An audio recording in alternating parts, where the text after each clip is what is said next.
Hey everyone, and thanks for jumping back into the cryptoverse. Today we're going to talk about Bitcoin, and we're going to be continuing to look at it through the lens of the money supply. Yesterday we looked at it through the lens of M2. Today we're going to look at it through the lens of M1, which is a more liquid form, readily available to convert to other currencies. So this lens can give us insight into the valuation of Bitcoin that you might not otherwise have seen. Okay, so when you first start off and you look at the valuation of Bitcoin, it looks pretty interesting, right? I mean, it generally moves up with time. We have these boom and bust cycles and so on and so forth, okay? And when you look at, say, the prior all-time highs, once we've had these periods where we pass the all-time high and then we go crazy for a little while, okay? And then now the question has often become, well, are we going to test the prior all-time high? Is that going to happen? And then we came on yesterday, and as well as a few weeks ago, and said, well, actually, accounting for M2, we're already testing it, right? We've been testing it for weeks now. We're already testing the 2017 all-time high. The more interesting thing, I think, to look at the moment, what if you account for M1, which again is a more liquid money supply, the more liquid version, okay? The one that you can easily take out and convert to other currencies.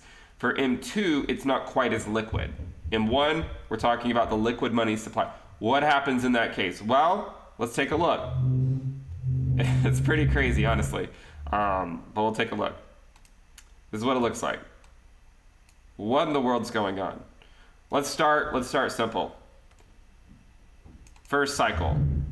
We moved past that prior all-time high, and from that point, we were able to put in another 2,600%, okay? You take it from this cycle, and we actually did come back down and test it. And where did we go from that top? We went up another 1,000% or so. So you'll see similar themes emerging in the idea of diminishing returns and whatnot. What in the world is going on now? We haven't even put in a new all-time high, right? If you account for M1, so you just say take the ratio of Bitcoin over M1, okay? We have not put in a new all-time high. What's more interesting is that the all-time high that we just went to by US dollars is still technically below where we went back in 2019. It goes to show you just how much money has been printed. Okay, I mean, it just goes to show you the overwhelming amount of liquid money that is circulating around. The fact that Bitcoin was able to go to $64,000, which is more than, what did we go to back in 2019? 14K. It's more than 4 times what we went to back over here. 28, 56. That's 4x. We went higher than 56. So the valuation of Bitcoin went 4 times higher than it went back over here. And when you account for M1, we still didn't even get to the 2019 all-time high. Forget about the 2017 one. We're nowhere even close to that one. And in fact, if you were to take a measured move from where we currently are and just assume M1 is constant for a minute, which is not, of course, the valuation of Bitcoin would have to go up about 128% just to get back to where we were a few weeks ago or a few months ago. Okay, so what would that put Bitcoin at? So 128% move. Where, in fact, would that put Bitcoin? So if it were to go up 128%, it would put Bitcoin at around $72,000 or $73,000.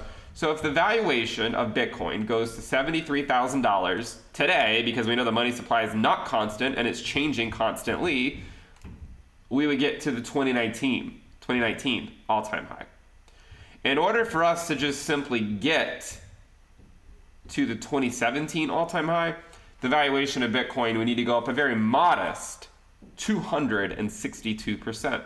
Now, if the valuation of Bitcoin were to go up 262% from the current valuation, where would that put Bitcoin? Well, it would put us at around $114,000. Okay, so it would put Bitcoin at $114,000 for the valuation of Bitcoin when accounting for the money supply M1, which again is more liquid than M2, over 100K just to get to the valuation that Bitcoin had at the end of 2017.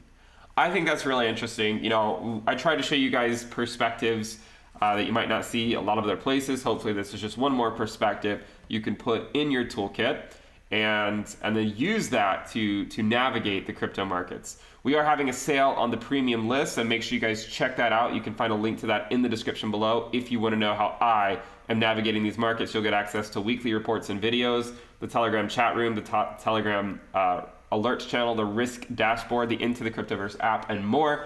Make sure you guys check that out. You can find a link to the sale in the description below.